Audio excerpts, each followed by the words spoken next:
welcome to the International Youth Communication Summit. I am your moderator, and today we will talk about how has globalization changed the way young people in Asia use English. We have representatives from different Asian countries who will share their experiences. Let's begin with the Philippines. Hello everyone, I'm from the Philippines.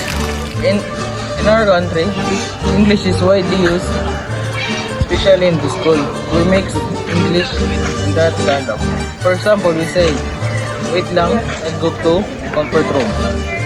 Globalization into influence has through social media like TikTok and YouTube.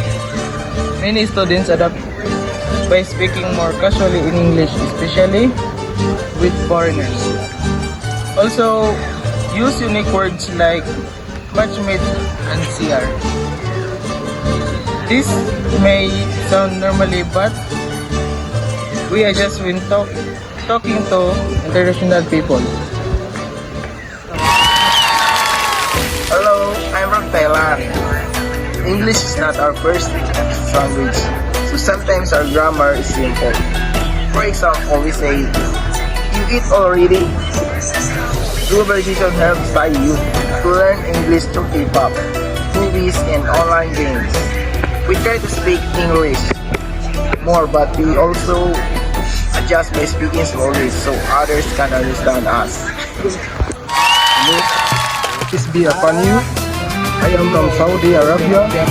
English is important in business and education. Young people learn English through globalization, especially from Western media. Sometimes we mix Arabic expression like Inshallah or I will finish later. We adapt our English depending who we talk to. If it's formal, we speak more properly. If casual, we mix languages. I am from India. English use is widely used in our country because of our history and globalization. We use expression like kindly to the needful. I will talk from the meaning. Young people in India are now influenced by global media. So we mix tradition and modern English.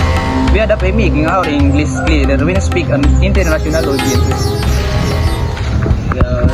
Hello, I'm from Malaysia. We speak Manglish, which is a mix of English, Malay, and Chinese languages. We say kala, no problem.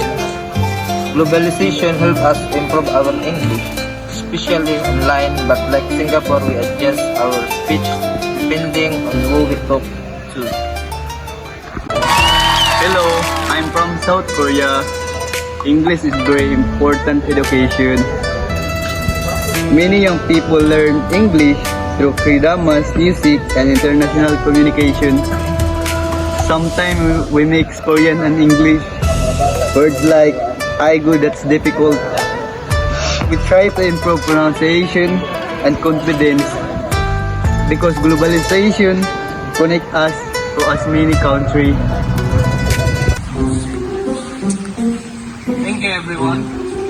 Now let's discuss how do you adjust your English when talking to people from other countries.